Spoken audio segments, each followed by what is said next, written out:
नमस्कार. फाशीची शिक्षा झालेला नक्षलवादी वीरभूषण पटनाईक आणि राजमहेंद्री सेंट्रल जेलचा अधिकारी ग्लाड यांची ही कथा आपल्याला हृदय हेलावून टाकणारा, चित्तवृत्ती मोहरून टाकणारा दुर्मिळ अनुभव देते. अनिल बर्वे यांची थँक्यू मिस्टर ग्लाड ही कादंबरी माणुसकीचा जन्मोत्सव साजरा करते आणि मानवी कणवेच्या आणि करुणेच्या अंतिम विजयाची विजय पताका फडकावते. ह्या कादंबरीतील सर्व पात्र आणि प्रसंग पूर्णपणे काल्पनिक आहेत. आज ऐकूया पुढचा आणि अंतिम प्रसंग. Thank you mister glad. लेखक अनिल बर्वे. ऐकूया.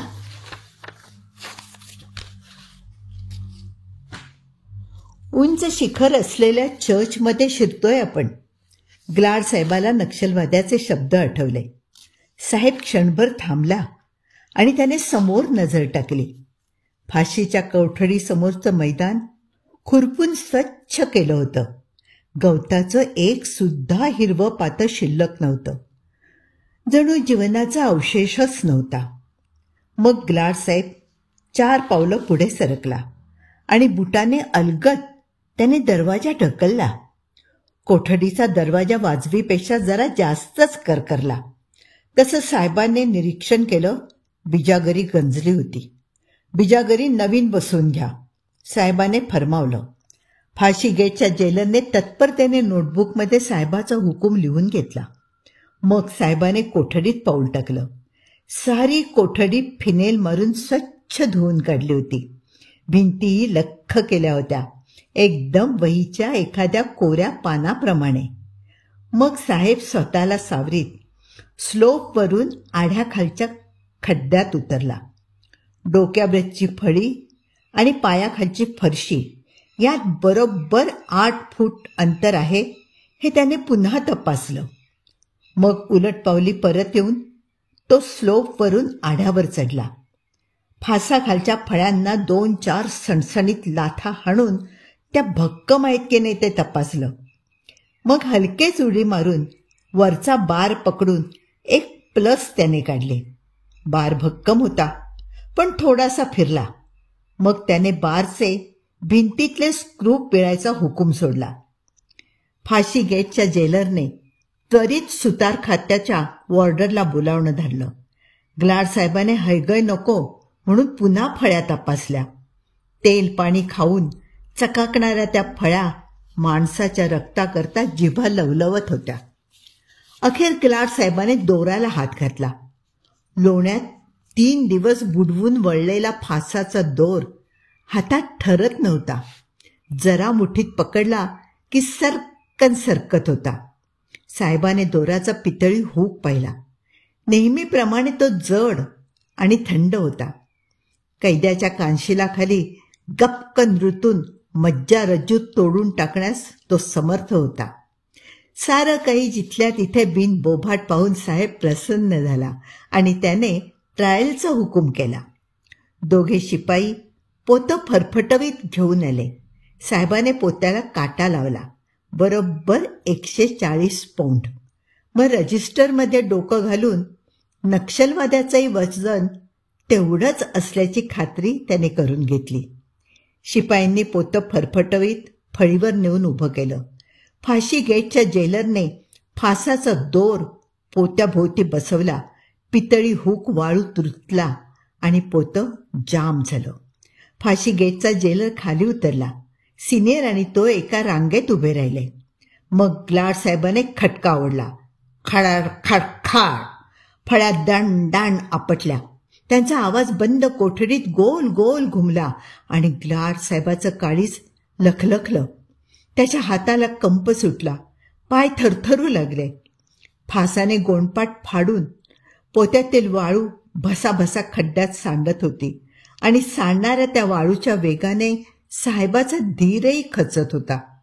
सब ठीक है, सब ठीक है, यार्डात रात्रपाळीचे हवालदार ओरडत होते.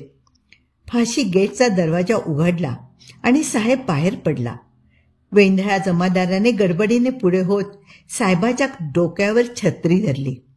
मुसळधार पाऊस कोसळत होता. विजा लखलखत होत्या. ढग गडगडत होते. फाशीची पूर्ण तयारी झाली होती. मेन गेटच्या फरसबंदीवर नालबंद बूट आपटू लागले. तटाबाहेर आर्म्ड हवालदार एक एक करीत आत येऊ लागले. यार्डातला पहारा वाढू लागला. मध्यरात्रीस पुन्हा एकदा गिनती घेण्यात आली. खरं तर एवढ्या कडेकोट बंदोबस्ताची काहीही गरज नव्हती. लांडग्या विरुद्ध मेंढ्या कधीच बंड करू शकत नाहीत. पण रिवाज म्हणजे रिवाज. सारं कसं अगदी रीतीप्रमाणे झालं पाहिजे. ग्लाड साहेब आपल्या ऑफिसात येऊन स्थानापन्न झाला. नक्षलवाद्याचे सर्व केस पेपर्स आणि रजिस्टर त्याच्या पुढे ठेवण्यात आलं. साहेबाने ते पुन्हा पुन्हा डोळ्याखालून घातलं आणि सर्व काही बरोबर असल्याची खात्री करून घेतली. सब ठीक है, सब ठीक है. साहेबाने खिशातून विस्कीचा पाईंट काढून तोंडाला लावला. त्याचं जरा वेळ लखलखलेलं काळीज पुन्हा गोठू लागलं आणि हातापायांच्या नसा पुन्हा फुलू लागल्या. साहेबाच्या जीवात जीव आला आणि फाशीचे दोर अधिकच निष्प्राण झाले. Sir, telephone line is out of order. सिनियरने साहेबाला इन्फॉर्म केलं. व्हॉट? साहेबाने त्रासिकपणे कातावून विचारलं. मग रिसिव्हर घेऊन कानाला लावला. 4 वेळा नंबर फिरवला आणि लाईन डेड आहे हे पाहून रिसिव्हर दांडकन आपटला. आय हँग्ड 118 क्रिमिनल्स. ग्लाड साहेब चिडून सांगू लागला. पण या नक्षलवाद्या इतका मनस्ताप मला कधीही झाला नाही. No what the hell do I do? Glad साहेबापुढे मोठा प्रश्न पडला होता. रीतीप्रमाणे मध्यरात्री सिव्हिल सर्जनला जेलमध्ये आणलं जात असे.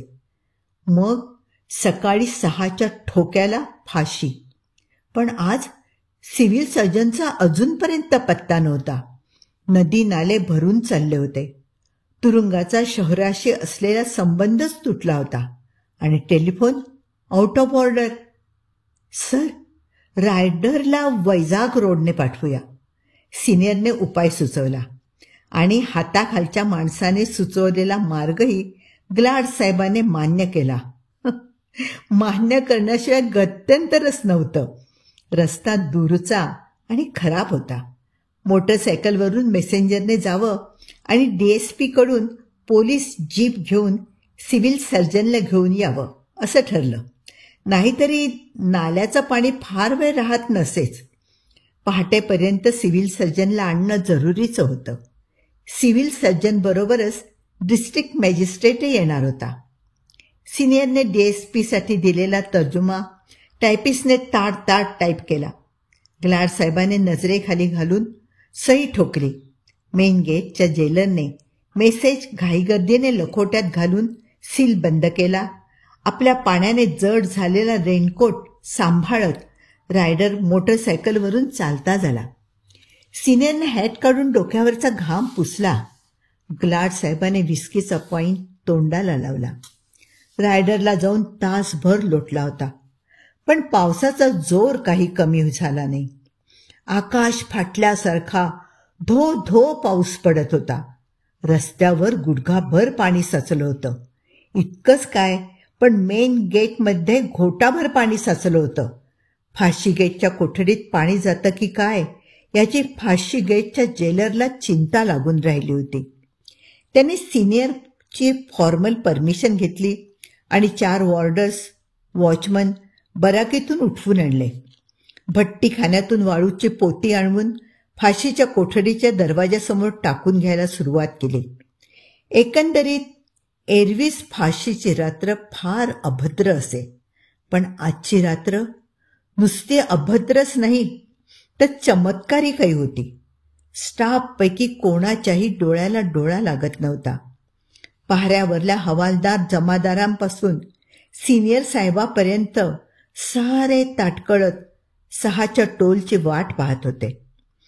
एकदा खटका ओढला गेला, 6चे टोल पडून यार्डात सब ठीक है हा पुकारा झाला की सारे चिंता आणि क्लेश यातून सुटणार होते. पाऱ्यावरल्या रात्रपाळीच्या हवालदारांची मात्र आज चांगलीच कुचंबणा झाली होती. संध्याकाळी रोल कॉल झाल्या झाल्या त्यांना ड्युटीज वाटून यार्डात धाडलं गेलं होतं. जेवायलाही उसंत मिळाली नव्हती. त्यात आज फाशीचा दिवस असल्याने एकाही यार्डात, एकाही बराकीत हंडी पेटली नव्हती. समाजातला घाणीतला घाण असलेल्या त्या निर्धावलेल्या गुन्हेगारांच्या जगातही फाशीच्या रात्री हंडी पेटवणं, गांजा चरसाच्या चिलमी फिरवणं, नाहीतर जुगाराचा डाव मांडणं असभ्यपणाचं समजलं जाईल. अंगाचं मुटकुळं करून, आढ्याला डोळे लावून सारे बंदी संपायची वाट पाहत नुसते पडून राहिले होते. त्यांच्याचपैकी एक जण आज फाशी जाणार होता. फाशी गेटमधल्या आपल्या कोठडीत नक्षलवादी मात्र मायकोवस्कीच्या पोएम्स वाचता वाचता शांत झोपी गेला होता. मुसळधार पावसात छत्री सांभाळत बड्या साहेबाचा सेंट्री येताना पाहून मेन गेटच्या जमादाराने दरवाजा खोलला. सेंट्री काकडत आत आला. साहब है? जमादाराला त्याने विचारलं. हां है, जमादाराने उत्तर दिलं. बडे साहब, सेंट्रीने लाडसाहेबाला सलाम ठोकत हाक मारली. क्या है? साहब, बेबी मेम साहब को बहुत बहुत तकलीफ होता है, बहुत तकलीफ होता है, आपको पुकारता है. सेंट्रीला धड काही सांगता येईना, पण त्याच्या गोंधळलेल्या गडबडलेल्या चेहऱ्याने सांगायचं ते सांगितलं. ग्लाडसाहेब धडपडत उठला.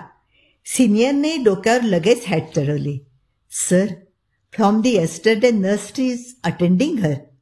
सिनियरने साहेबाला इन्फॉर्म केलं. गेल्या 2 दिवसांपासून जेल हॉस्पिटलमधली नर्स बेबी मेमसाबच्या देखभालीसाठी ग्लाड साहेबाच्याच बंगल्यावर मुक्काम ठोकून होती आणि शहरातल्या वुमेन्स स्पेशालिस्टने तारीखही तशी 2 आठवडे पुढचीच दिली होती. तसे 4-2 दिवस पुढे मागे होतातच. त्यात काळजी करण्यासारखं काही नसतं. सिनियरने नेहमीचंच पालुपद लावलं. पण पोरगी ग्लाड साहेबाची होती. एकदा समक्ष पाहून आलेलं चांगलं. ग्लाड साहेबाने विचार केला. मग ग्लाड साहेब आणि पाठोपाठ सिनियर मुसळधार पावसात बंगल्याकडे चालू लागले. सेंट्रीने स्वतः भिजत साहेबांच्या डोक्यावर छत्री धरून साहेबाची पाठ धरली. ग्लाड साहेब बंगल्याच्या फाटकाशी आला आणि जेनीच्या किंकाईने मटकन फाटकाला टेकला. त्याच्याने पाऊल उचलेना. जेनीच्या जीव घेण्या किंकाळ्यांनी त्याच्या काळजाचं पाणी होऊन गेलं. त्याच्या पायाला कंप सुटला. सिनियरने परिस्थिती ओळखली आणि साहेबाला धीर देऊन बंगल्याकडे चालवण्यास सुरुवात केली. तसा सिनियर खालच्या रँकचा असला तरी या बाबतीत मात्र ग्लाड साहेबाला तो सिनियर होता. 4 पोरांचा बाप आणि 2 नातवांचा आजा होता.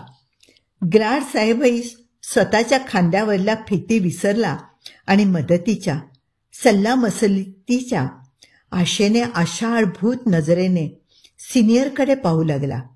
You don't worry sir, there is nothing serious. सिनियरने साहेबाला धीर दिला खरा, पण बंगल्यात पाऊल टाकताच एकंदर वातावरण पाहून तो मनोमन हादरला. खालच्या हॉलमध्ये शिपाई जेलरांच्या 4 बाया कडबोळं करून बसल्या होत्या. लांब आणि गंभीर चेहऱ्यांनी आपापसात कुजबुजत होत्या. सिनियरला पाहताच जराशी पोक्त अशी एक बाई उठली. सिनियरच्या कानात तेलगूत काहीतरी कुजबुजली. सिनियरचा चेहरा अधिकच गंभीर झाला. How is she? What does she say? Glad साहेबाने काकुळतीला येऊन पुन्हा विचारलं, पण सिनियर एक शब्द न बोलता पायऱ्या चढू लागला. वरच्या व्हरांड्यात सिनियर बरोबर ग्लाड साहेब आला आणि जेनीच्या किंचाळण्याने मटकन खुर्चीत बसला. सिनियरने बेडरूमच्या दरवाजावर टकटक केलं. बेडरूमचा दरवाजा थोडा कलकलला. चेहऱ्यावरचा घाम पुशीत नर्स बाहेर आली आणि सिनियरला तिने सांगितलं, केस गंभीर आहे, लगेच सिझेरियन केलं नाही तर पेशंट वाचणार नाही. सिनियर दगड होऊन मातीला खिळला. ग्लाडसाहेब धावत पुढे झाला आणि नर्सचे खांदे धरून गदा गदा हलवीत काय झालं ते विचारू लागला. नर्सने पुन्हा तेच उत्तर दिलं. ग्लाडसाहेब गडबडला, गोंधळला आणि मग वेड्यासारखं बडबडला, ॲम्ब्युलन्स, ॲम्ब्युलन्स. ग्लाडसाहेब गडबडला होता तरी सिनियर पूर्ण शुद्धीवर होता. ॲम्ब्युलन्स बोलावून काही उपयोग नव्हता. इतक्या सिरियस पेशंटला ॲम्ब्युलन्समधून नेणं आधी अवघड होतं. त्यात शहराशी संबंधच तुटलेला होता. कोणी सर्जन अवेलेबल नाही. ग्लाडसाहेबाने पुन्हा पुन्हा वेड्यासारखा तोच प्रश्न विचारला. पण आरएमओ रजेवर गेला होता आणि सिव्हिल सर्जन यायला पहाट उजाडायला हवी होती. शहरात जाणं तर अशक्यच होतं. सिनियरने मन घट्ट करून साहेबाला सांगितलं, sir, we have to wait until morning. पण सकाळपर्यंत थांबणं अशक्य होतं. नर्सने एकदम विचारलं, सर, तो नक्षलवादी चांगला सर्जन आहे ना? सिनियरने डोळे वटारून नर्सला दाटण्याचा प्रयत्न केला, पण नर्सचं तिकडे लक्षच गेलं नाही. तिने सरळ ग्लाडसाहेबालाच विचारलं, सर, त्या नक्षलवाद्यालाच बोलावून घ्या ना. आरएमओ सांगत होते, he is a very good surgeon. Equipments सगळे आहेत आपल्याकडे. नर्सचा सल्ला ऐकून ग्लाडसाहेब फंक झाला. फाशीच्या कैद्याला तुरुंगात देखील फाशी गेटच्या बाहेर काढण्याचा कायदा नव्हता. तशात ज्याला 4 तासांनी फाशी द्यायचं त्यालाच तुरुंगाबाहेर काढायचं? अशक्य, अशक्य. पण जेनीच्या वाढत्या किंचाळ्यांनी ग्लाडसाहेब अधिकाधिक हतबल होत चालला होता. पोरीचा जीव वाचवायचा असेल तर कायदा धाब्यावर बसवण्याशिवाय गत्यंतर नव्हतं आणि कायद्याबाहेर जाऊन वागणं साहेबाच्या शिस्तीत बसत नव्हतं. जेनीच्या एका आर्त किंचाळीने सिनियर दचकला. ग्लाडसाहेब अधिकच रडवेला झाला. तशी नर्स संतापाने फणफणली आणि ग्लाडसाहेबाला फाडदिशी बोलली, mister Glad, you take your own decision immediately. जर काही बरं वाईट झालं तर मग मला ब्लेम करू नका. ग्लाडसाहेब ताडकन उभा राहिला. विस्कीचा पाईंट त्याने तोंडाला लावला आणि नर्सला हुकूम सोडला, तू इक्विपमेंट्स मागून घे, सर्जन आम्ही आणतो. साहेबाचा हुकूम सुटला होता. फाशी गेली खड्ड्यात. साहेबाचा हुकूम मानणं अधिक महत्त्वाचं होतं. सेंट्री परिस्थिती ओळखून फाशी गेटच्या जेलरला इन्फॉर्म करायला पुढे धावत निघाला. सिनियरने साहेबाला सॅल्यूट ठोकला आणि साहेबाच्या बेकायदेशीर हुकमाची तामिली करायला तो तुरुंगाकडे चालू लागला. सिनियर जेलर खाडखाड चालत होता. गार्ड ड्युटीवरले जमादार रायफली सावरत त्याच्या मागोमाग पळत होते. फाशी गेटचा जेलर सिनियर साहेबाची वाटच पाहत होता.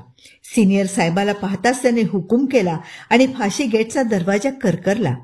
साऱ्या लव्याजम्यासहित सिनियर साहेब नक्षलवाद्याच्या कोठडीसमोर येऊन उभा ठाकला. फाशीच्या कोठडीत गळफास लोंबत होता. बाहेर वादळाने आणि पावसाने अकांड तांडव घातलं होतं. क्षणाक्षणाला घड्याळाचा काटा 6च्या दिशेने सरकत होता.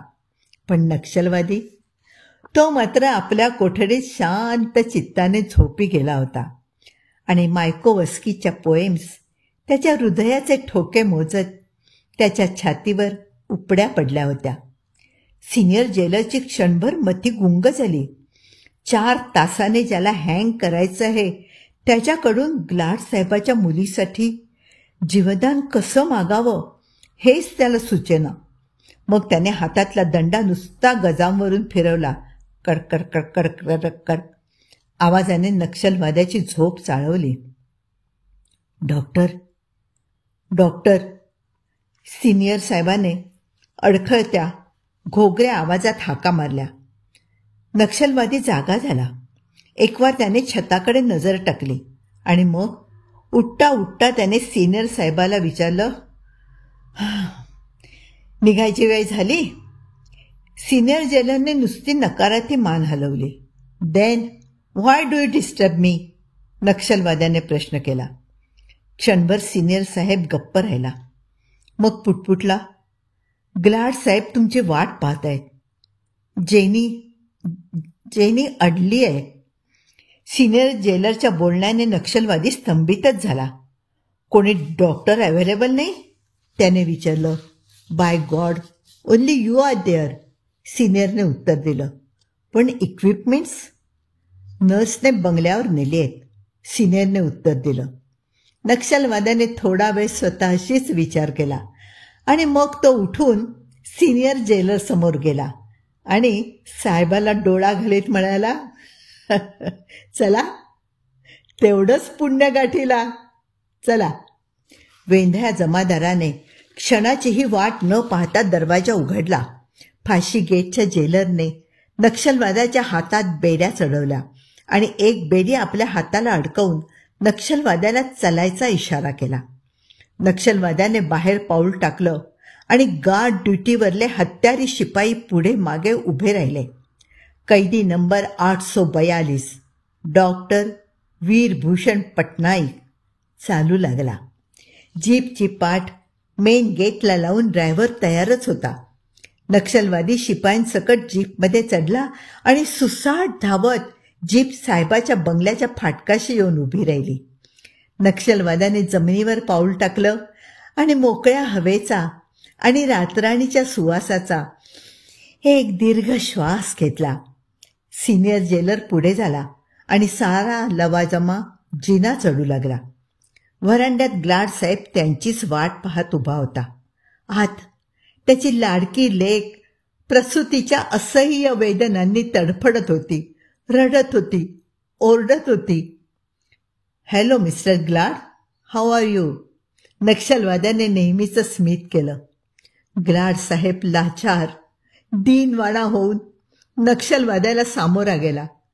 ज्याच्याशी उभा दावा मांडला त्या वैऱ्याकडेच फाशी देण्याआधी आपल्या मुलीचे प्राण कसे मागावे तेच साहेबाला समजेना. आणि हा कैदी आपल्या मुलीचा जीव तर घेणार नाही ना, ही भीतीही त्याच्या मनातून जाईना. जेनीच्या किंचाळीने पुन्हा त्या दगडी भिंतीच्या पाषाण अंगावर काटा उभा राहिला आणि पुन्हा ग्लाड साहेबाचं काळीज फाटलं. मग एकदम पुढे होऊन त्याने आपली कॅप नक्षलवाद्याच्या पायावर ठेवली आणि कमरेचं रिव्हॉल्वर नक्षलवाद्याच्या हाती देत साहेब कळवळला, you can shoot me my boy, but save my daughter for the sake of God, save my daughter. Mister Glad, जगातल्या कोणत्याही सर्जनने पायात दंडाबेडी असताना हातात नाईफ घेतलेली नाही आहे, नक्षलवादी निर्विकारपणे म्हणाला.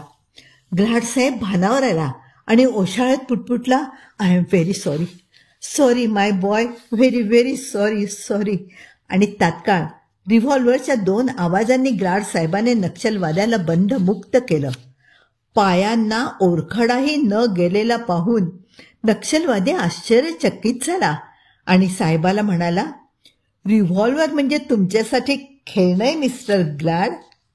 नक्षलवाद्याच्या कॉम्प्लिमेंट्सने साहेब किंचित सुखावला. मग साहेबाबरोबर नक्षलवादी बेडरूममध्ये आला. वेदनांनी तडफडणाऱ्या जेनीच्या कपाळावर मायेचा हात फिरवून नक्षलवादी तिच्या कानात कुजबुजला, जीन, ज्या वेदना वांस नसतात त्यांचं दुःख करायचं नसतं. त्याला पाहून जीन समाधानाने हसली आणि होकारार्थी मान हलवून कमरेतून सणसणत आलेली एक कळ तिने ओठावर दातांनी दाबून धरली. मोठी धीराची आहेस जीन, नक्षलवादी तिच्या गालांना थोपटत म्हणाला आणि मानेनेच त्याने नर्सला इशारा केला. शेजारच्या टेबलावर हत्यारांची मांडामांड करायला नर्सने सुरुवात केली आणि नक्षलवाद्याने फरमावलं, mister Glad, nobody can stay here. या, साहेब पुटपुटला आणि त्याने सर्वांना बाहेर निघण्याचा इशारा केला. तेवढ्यात सिनियर पुढे सरसावला आणि म्हणाला, मिस्टर पटनाईक, छतावर आणि प्रत्येक खिडकीखाली गार्ड्स उभे आहेत. त्यांच्या हातात लोडेड गन्स आहेत. नक्षलवाद्याने एकवार हसून मान हलवली आणि उत्तर दिलं, माहितीये मला, त्यांना फक्त माणूस मारता येतो, वाचवता येत नाही. सिनियर निरुत्तर झाला. तोच ग्लाड साहेब गरजला, यू रास्कल, प्रत्येक शिपाई जेलवर परत पाठवा. आणि सिनियरच्या व स्वतःच्या कमरेची रिव्हॉल्वर नक्षलवाद्याच्या पुढ्यात टाकत म्हणाला, I trust you my boy. You are a born revolutionary and not a traitor. आणि ग्लाड साहेबाने दरवाजा लोटला, पण बेडरूमचा बंद दरवाजाही जीनच्या किंकाळ्यांना रोखू शकत नव्हता. गांगरलेला ग्लाड साहेब घाबरून धाडधाड जिना उतरला आणि व्हरांड्याच्या पायथ्याशी रातराणीच्या रोपाखाली बसकण मारून बसला. समोरच्या खोलीत हवालदार जेलरांच्या 2-4 बायका कडबोळ करून तोंडाशी पदराचे बोळे लावीत हळूहळू कुजबुजत होत्या. ग्लाड साहेबाने डोळे बारीक करून कानात तेल ओतलं. त्या बायका फाशीच्या कैद्याच्या हातात पोरीला सोपवलं म्हणून साहेबावर ताशेरे झाडीत होत्या. ग्लाड साहेब धाडकन जागचा उठला. हातात कात्र्या सुऱ्या असलेला नक्षलवादी निश्चितच आपल्या पोरीला ठार मारेल या विचाराने संतापला. मग अगतिकतेने स्वतःच्याच कपाळावर 4 बुक्क्या धाड धाड आपटत तो परत तडातडा जिना चढू लागला. को को कोय को करणारा चंप जिन्यातच साहेबाच्या पायात घोटाळू लागला. साहेबाला जिना चढणं अशक्य झालं. तशी रागाने साहेबाने लठ्ठ बुटाचं टोक चमच्या बरगडीत हाणलं आणि त्याला दूर करत तो व्हरांड्यात आला. तोच बेडरूमचं दार करकरलं आणि नर्स घाईघाईने बाहेर आली. ग्लाड साहेब पोरासारखा धावत तिच्या पुढ्यात गेला, पण नर्सने हातानेच त्याला दूर केलं आणि त्रासिकपणे ती म्हणाली, प्लीज डोंट डिस्टर्ब अस. आणि काहीतरी घेऊन लगबगीने ती परत आत गेली. बेडरूमचा दरवाजा पुन्हा एकदा बंद झाला. जीनच्या सोबतीला नर्स का होईना, पण कोणीतरी आत आहे या विचाराने साहेबाला थोडंसं हायसं वाटलं. मग दैवावर भरवसा ठेवून समोरील स्टूल ओढून साहेब त्यावर बसला आणि कठड्यावर हाताची घडी ठेवून त्याने मान खुपसली. मनाने तो भूतकाळात गेला होता. तेव्हा रात्र अशीच होती, पावसा पाण्याची, विजा ढगांची. दरवाजा थडाथडा वाजू लागला. जीव मुठीत धरून राहणारी मारा आणि ग्लाड जागी झाली. नाईट गाऊनचा पट्टा आवळीत हलक्या हाताने खिडकीचा पडदा दूर करत ग्लाड साहेबाने बाहेर डोकावलं. 4 गेस्टापो बाहेर उभे होते. झटकन त्याने छोट्या जेनीला उचललं आणि वेताच्या मोठ्या बास्केटमध्ये ठेवत मळके कपडे वर गपागपा भरले. शेजारच्या अलमारीत माराला बंद करून थडाथडा वाजणारा दरवाजा उघडला. ते 4 गेस्टापो लांडग्यासारखे आत घुसत ओरडले, कुठे आहेत तुझी बायका पोरं? तसल्या घाण अशुद्ध ज्यू रक्ताची जर्मन राष्ट्राला गरज नाहीये.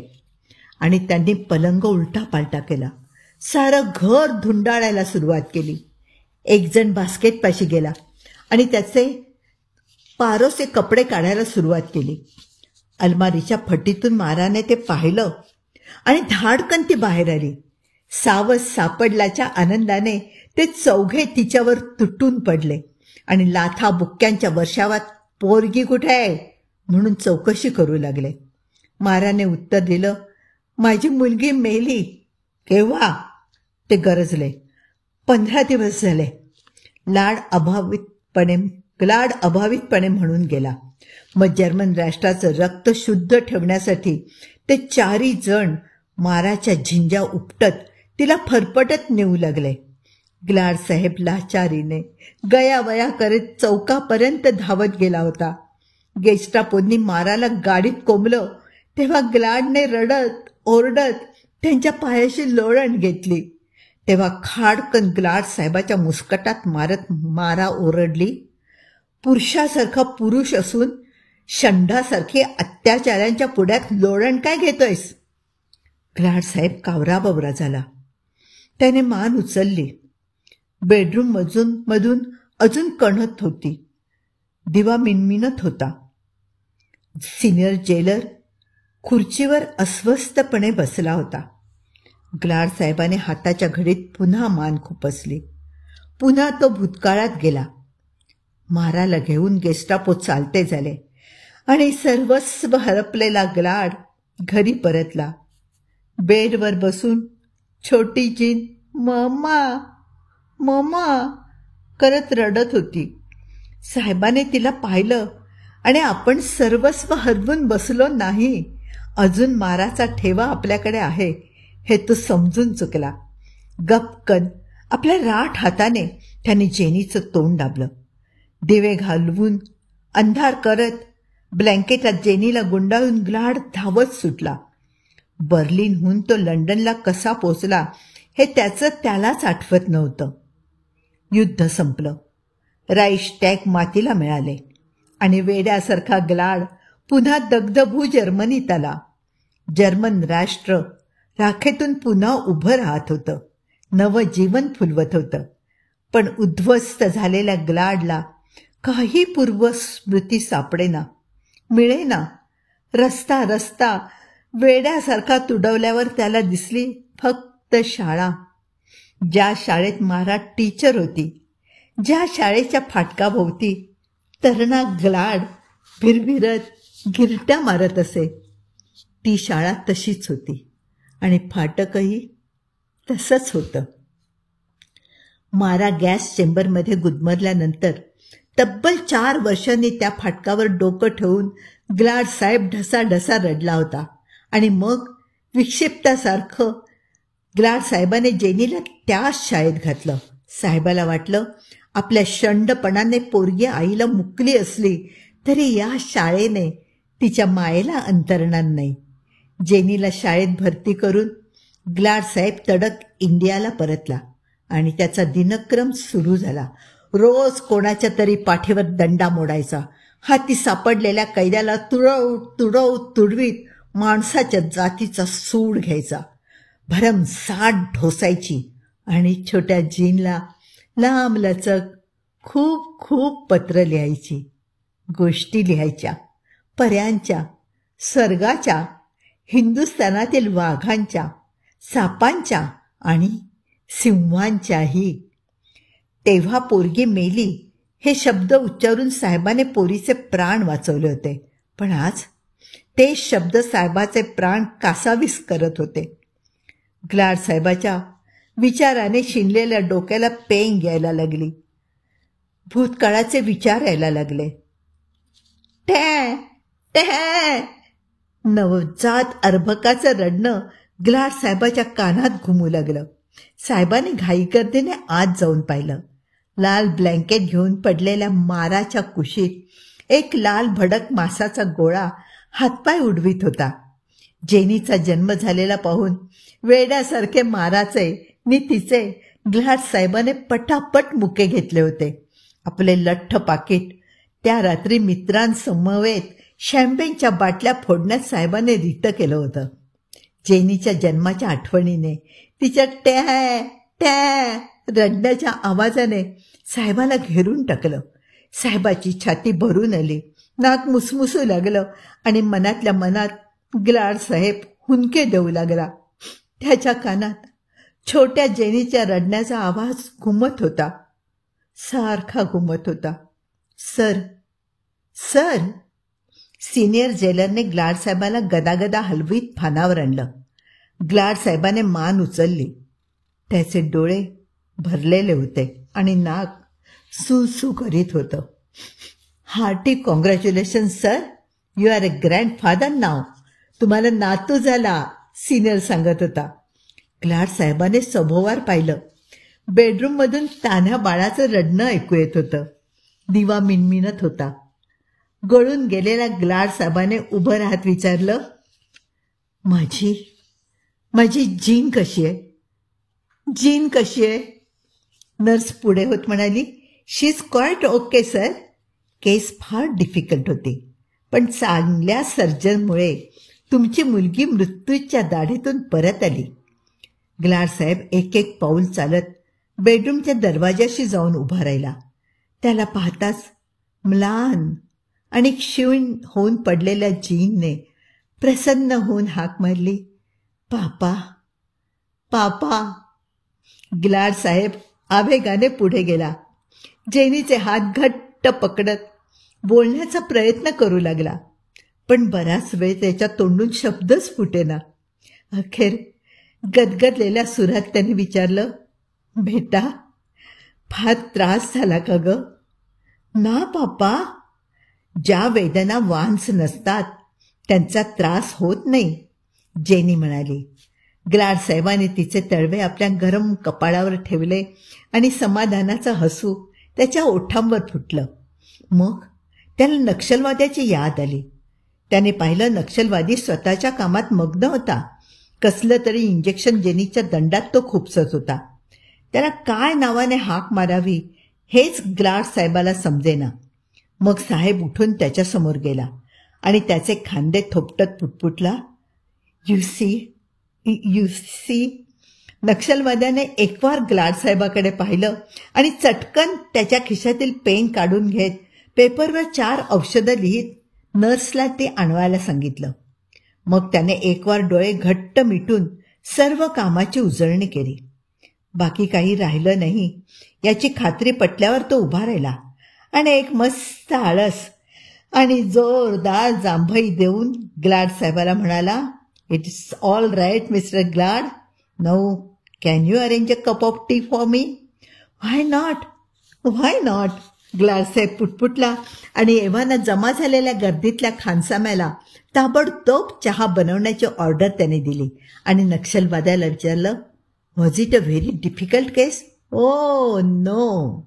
नक्षलवादी काहीसा बेफिकीरपणे म्हणाला, केस तशी मायनर होती, पण थोडा वेळ मीच माझा आत्मविश्वास गमावला होता. वाटलं इतक्या दिवसांनी केस हातात घेतोय, जमेल की नाही. पेशंट मरायचा स्वतःच्या मरणाने आणि नाव डॉक्टरचं बदनाम व्हायचं. काय? Really you are a great doctor. नक्षलवाद्याचे खांदे थोपटत ग्लाड साहेब पुटपुटला. फाशीचा दोर मानेवर लटकत असतानाही तू इतक्या शांत चित्ताने ऑपरेशन करू शकलास. फाशी? नक्षलवादी एकदम पुटपुटला. मग परिस्थितीची जाणीव होऊन तो खदखदून हसला आणि साहेबाला म्हणाला, पाहिलं मिस्टर ग्लाड, कोणत्याही नशेपेक्षा माणसाचे प्राण वाचवायची नशा सर्वात वाईट. ती देहभानच काय, स्वतःचा मृत्यूही विसरायला लावते. किती वाजले? 6 वाजता तुम्ही फाशी द्यायचंय मला. सिनियर लगेच घड्याळ दाखवत पुढे आला आणि ग्लाड साहेबाला म्हणाला, sir, we can't waste a single minute. फक्त 10 मिनिटं राहिलेत. तोच जीप घरघरत येऊन फाटकापाशी कर्कन ब्रेक लावून उभी राहिली. 4 आर्म शिपायांना घेऊन फाशी गेटचा जेलर लगबगीने आला आणि साहेबाला शब्दानेही न विचारता त्याने नक्षलवाद्याच्या हातात बेड्या ठोकल्या. सिनियरने नक्षलवाद्याला चलण्याचा इशारा दिला. नक्षलवाद्याने पाठ फिरवली. तोच ग्लाडसाहेब पुढे गेला आणि नक्षलवाद्याचे बेड्या घातलेले हात हातात घेत त्याचे मुके घेत त्याने नक्षलवाद्याला विचारलं, पोरा, तू माझ्या मुलीला जीवदान दिलंस, मी काय देऊ तुला? सांग, वाटेल ते सांग, मी देईन. उपकाराच्या ओझ्याने झुकलेल्या साहेबाच्या चेहऱ्याकडे पाहत नक्षलवादी तुच्छतेने म्हणाला, यू लिटल पुअर बेगर, तू काय देऊ शकतोस मला? तू फक्त मला फाशी देऊ शकतोस. साहेबाने त्याच्या तोंडावर हात ठेवत गदा गदा मान हलवली आणि साहेब म्हणाला, असं नको बोलूस पोरा, मी इतका भिकारी नाही, इतका भिकारी नाही. मी देईन, काहीतरी देईन. काय देऊ शकता तुम्ही मला? आणि काही दिलत तरी त्याची मला किंमत काय? नक्षलवाद्याने सवाल केला. क्षणभर ग्लाड साहेब गप्प झाला. मग काहीतरी विचार करून करारी नजरेने खणखणीत शब्दात तो म्हणाला, you brave young chap, still you don't know me. तुला बरंच काही देऊ शकतो मी. असं काहीतरी देऊ शकतो की पुढले 7 जन्म माझे उपकार तू विसरणार नाहीस. ग्लाड साहेबाच्या या बोलण्याला नक्षलवादी नुसता हसला आणि पुटपुटला, ठीक आहे, जे काही द्यायचंय ना ते फाशीच्या तख्तावर द्या काय हं.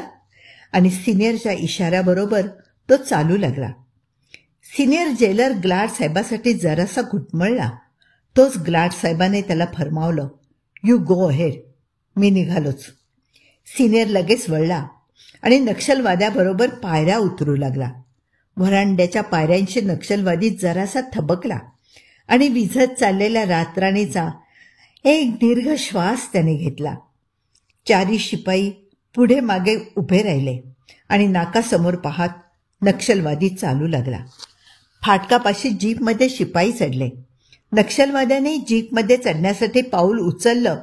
तोच उंच आवाजातली हाक त्याला ऐकू आली, कॉम्रेड, कॉम्रेड. बरेच दिवस अपरिचित असलेल्या त्या सन्माननीय हाकेने नक्षलवाद्याची छाती अभिमानाने फुलून आली आणि त्याने मागे वळून पाहिलं. वर व्हरांड्यात उभं राहून हात हलवीत ग्लाड साहेब त्याला हाक मारित होता, कॉम्रेड, कॉम्रेड. सदोदित कैदी नंबर पुकारून हिणवणाऱ्या ग्लाड साहेबाच्या तोंडून ती हाक ऐकून नक्षलवादी समाधानाने हसला आणि हात हलवून साहेबाचा निरोप घेऊ लागला. तो साहेबाने रिव्हॉल्वर उचललं आणि काय होतंय हे समजायच्या आतच फायर केलं. कडाळ काड काड असमंत भेदणाऱ्या त्या आवाजाने जीन एकदम अंथरुणात उठून बसली. तिने पाहिलं, तिचा बाप व्हरांड्यात उभा होता. त्याच्या हातात रिव्हॉल्वर होतं आणि अपराधी मुद्रेने खाली मान घालून तो जीनला विचारत होता, am I wrong Jean, am I wrong? ना पापा ना. ओक्साबोक्शी रडत जीन म्हणाली, ना पापा, he was really a brave soldier. आणि तिने स्पुंदर उशीत डोकं खुपसलं. ग्लाड साहेबाने समाधानाने मान हलवत तिच्या म्हणण्याला संमती दिली. खाली पाहिलं. बेरीच्या हाताने छाती घट्ट दाबून नक्षलवाद्याने घट्ट मूठ वळलेला हात वर केला होता. साहेबाच्या या विश्वासघाताने तो खवळून उठला होता. त्याने रक्ताग्नीने भरलेल्या जळजळीत नजरेने साहेबाकडे पाहिलं. पण ग्लाड साहेबाच्या नजरेत करुणा होती, याचना होती. आणि ग्लाड साहेब पुन्हा पुन्हा ओरडत होता, कॉम्रेड, तुम्हारे सीने पे गोली चलाई है मैंने, पीठ पे नहीं. तुम्हारे सीने पे गोली चलाई है मैंने, पीठ पे नहीं. साहेबाच्या या खुलाशाने नक्षलवाद्याचे डोळे पुन्हा शांत झाले. एकवार समाधानाने हसत वळल्या मुठी सोडून त्याने साहेबाला बाय बाय केलं आणि सारी शक्ती एकवटून तो ओरडला, thank you, thank you mister glad, thank you. आणि रक्ताच्या थारोळ्यात कैदी नंबर 842 वीरभूषण पटनाईक वीराचं मरण घेऊन निष्प्राण होऊन पडला. जेलच्या भिंतीवर 6चे टोल पडत होते. सब ठीक है, सब ठीक है. यार्डातून रात्रपाळीचे हवालदार ओरडत होते आणि ग्लाड साहेब गुडघ्यात मान खुपसून हमसून रडत होता. सकाळ झाली, पण आकाश निर्विकार होतं आणि उजेड निस्तेज. सूर्याचे किरण दिसत नव्हते. राजमहेंद्री सेंट्रल जेलच्या सुपरिटेंडंटचा बंगला पोलिसांनी भरला होता. पंचनामा आटोपला आणि DSPने ग्लाड साहेबाचा पट्टा टोपी उतरवली आणि वीरभूषण पटनाईक याच्या खुनाच्या आरोपावरून साहेबाच्या हातात बेडी ठोकली. पण साहेब निर्विकार होता. त्याच्या चेहऱ्यावर तीच विरागी शांती होती जी नक्षलवाद्याच्या चेहऱ्यावर होती. DSPने खून केली आणि ग्लाड साहेब चालू लागला. काळ्या शार डांबरी रस्त्यावर पावलं खाड वाजू लागली. रस्ता निर्मनुष्य झाला. पण आसपासच्या झाडांवरच्या पाखरांची किलबिल ती शांत झाली नाही. ती किलबिलत होती. Thank you mister Glad. साहेब मेन गेटच्या दाराशी आला आणि सवयीने त्याने नजर टाकली. पण गार्ड ड्युटीवरल्या शिपायांनी त्याला खडी ताजीम दिली नाही. मेन गेट उघडलं नाही. क्षणभर साहेब खचला, अपमानित झाला. तोच राजमहेंद्री सेंट्रल जेलच्या भिंतीच थोड्या वाकल्या आणि म्हणाला, थँक्यू मिस्टर ग्लाड. त्या पाषाण भिंतींची मानवंदना थोडी मान लववून साहेबाने घेतली आणि नाकासमोर सरळ पाहत पावलात तालात फेकली आणि एक जाडा भरदार खर्च लावला. हे प्रिये, तुझ्यासाठी सैतानालाही आव्हान दिलं मी, पण तुझ्याचमुळे का ईश्वरालाही विसरलो मी. कादंबरी इथे संपली आहे. सुरुवातीला ग्लाड साहेब आला की सगळे लवत होते, भिंती तेवढ्या लवत नव्हत्या. आता कोणीही लवलं नाही, पण भिंती मात्र लवल्या. ही कथा इथे संपली, पण ग्लाड साहेबाची तुरुंगाआडची नवी कथा मात्र सुरू झाली आहे. प्रसिद्ध लेखक, नाटककार, पत्रकार, समाज कार्यकर्ते असं बहुआयामी व्यक्तिमत्व लाभलेले अनिल बर्वे यांचा जन्म 1948 मध्ये. कादंबरी, दीर्घकथा, नाटक असं वैविध्यपूर्ण लेखन त्यांनी केलं. आदिवासी जीवन, चासनाला खाणीची दुर्घटना, होळपळणारी अभयारण्य, नक्षलवाद अशा तत्कालीन ज्वलंत विषयावर त्यांनी कल्पनांची भर घालून अजर अशी साहित्य निर्मिती केली. त्यांचं प्रत्येक पुस्तक हे विकत घेऊन संग्रही ठेवण्यासारखं आहे, वाचण्यासारखं आहे. तुम्ही जर कधी हा लेखक वाचलेला नसेल तर वाचायला सुरुवात करा. 6 डिसेंबर 1984 मध्ये त्यांचं निधन झालं. अल्पायुष्यामध्ये त्यांनी आपल्या लेखनाने साहित्याची दुनिया समृद्ध केली. त्यांच्या प्रतिभेचा वारसा ह्या जगात ठेवून त्यांनी सर्वांचा कायमचा निरोप घेतला. शाहीर अमर शेख यांच्या कन्या प्रेरणा ह्या त्यांच्या पत्नी. तुंबाड ह्या एकाच चित्रपटाने लोकप्रियतेच्या शिखरावर पोचलेले प्रतिभासंपन्न राही बर्वे हे त्यांचे सुपुत्र आणि प्रसिद्ध नृत्यांगना आणि नृत्य दिग्दर्शिका फुलवा खामकर ह्या त्यांच्या सुकन्या. असं हे कला संपन्न घराणं आहे. भेटूया पुन्हा. आज मी तुमचा निरोप घेते.